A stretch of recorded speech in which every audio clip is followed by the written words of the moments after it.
Good day again. So our next topic under the diode analysis is when the input are sinusoidal.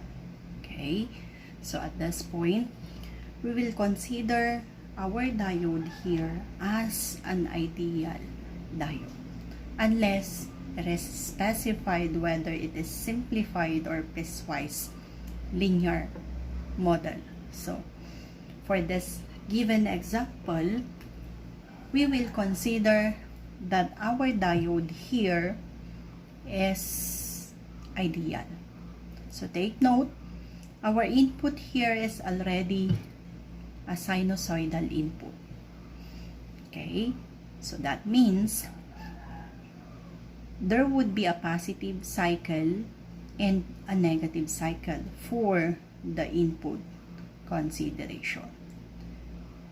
And we are asked to find for the V output.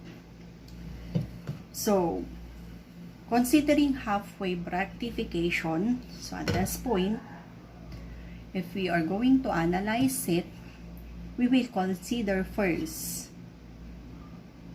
the positive cycle. Okay? During positive cycle, our V input becomes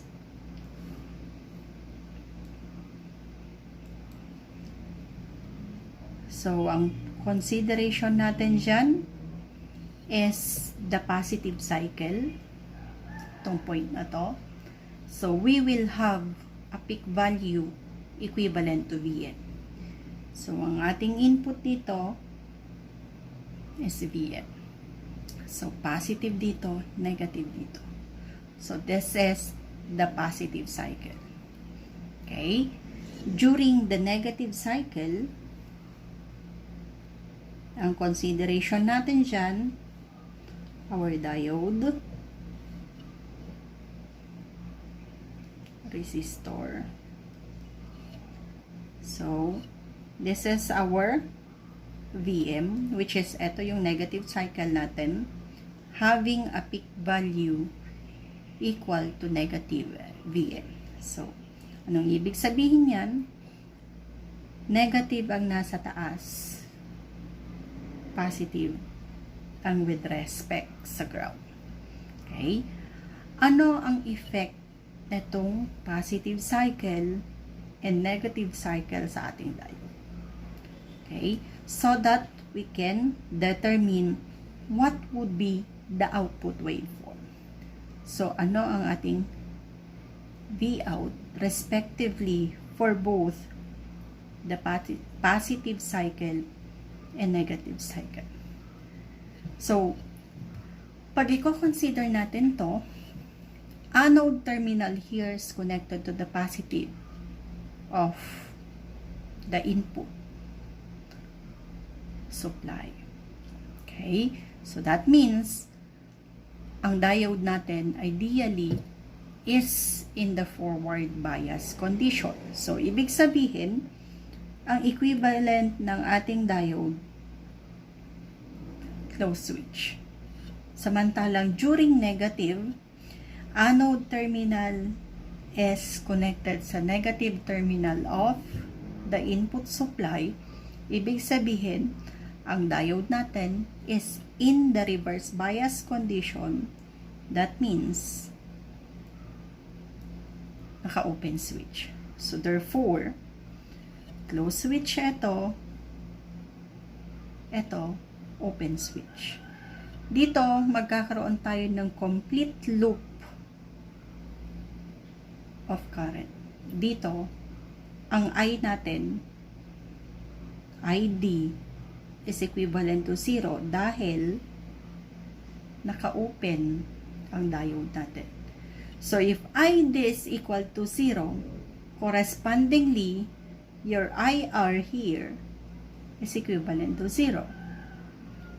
Getting the voltage drop across VR, which is equivalent to your VR, this is the same as IR times whatever the value of the resistance. Pag yan ay equivalent to 0, your Vout therefore is equivalent to 0. What about here? A positive cycle. If there would be a complete loop of equation, pwedeng ito ang gamitin natin or etong case na yan na loop. So that means applying Kirchhoff voltage law. Okay? So that will be positive Vm minus ito Vd natin, Vd minus the Vr is equivalent to 0. Or, since what would be the voltage across a closed switch? Basically, your Vd is equivalent to 0. That means positive Vm minus 0 minus IR times R is equivalent to 0. Itong IR times R is the same as your VR. But, kung titignan natin to, ito yung VR. Voltage drop across the resistor. Nakaparallel yan sa Vout. Therefore, your Vout in here is the same as your VR. Okay? Therefore, this point, Vm minus 0 minus Vout is equivalent to 0.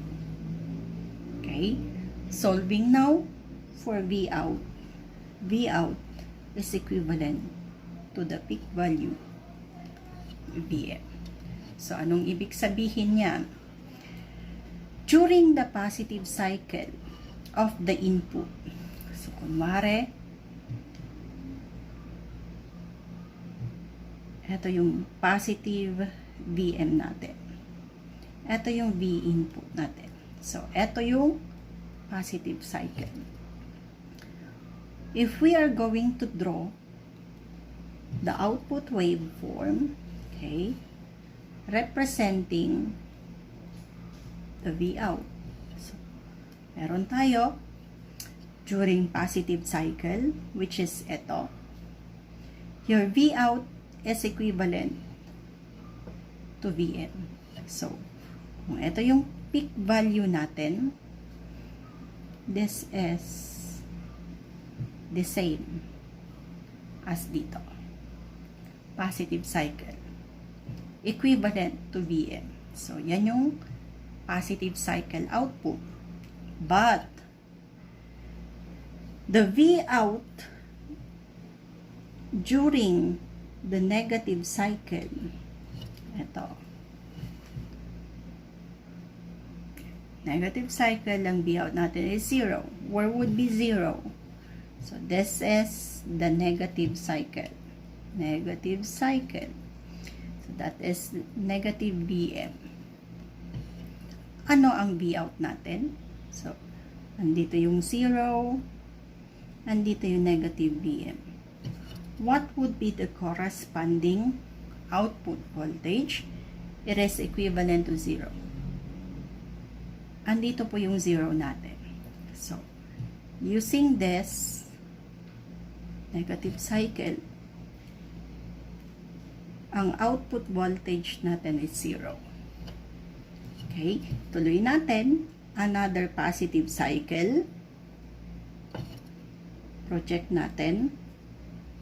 Positive cycle, ang Vout is equivalent to Vm.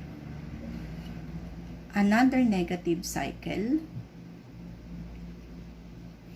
Anong Vout? Vout is equivalent to 0. Tuloy man natin. Positive cycle, output is equivalent to Vm. Okay? So, this is our sinusoidal input. Our output is a half-wave rectifier. Okay? So, ito yung tinatawag natin as half-wave rectification.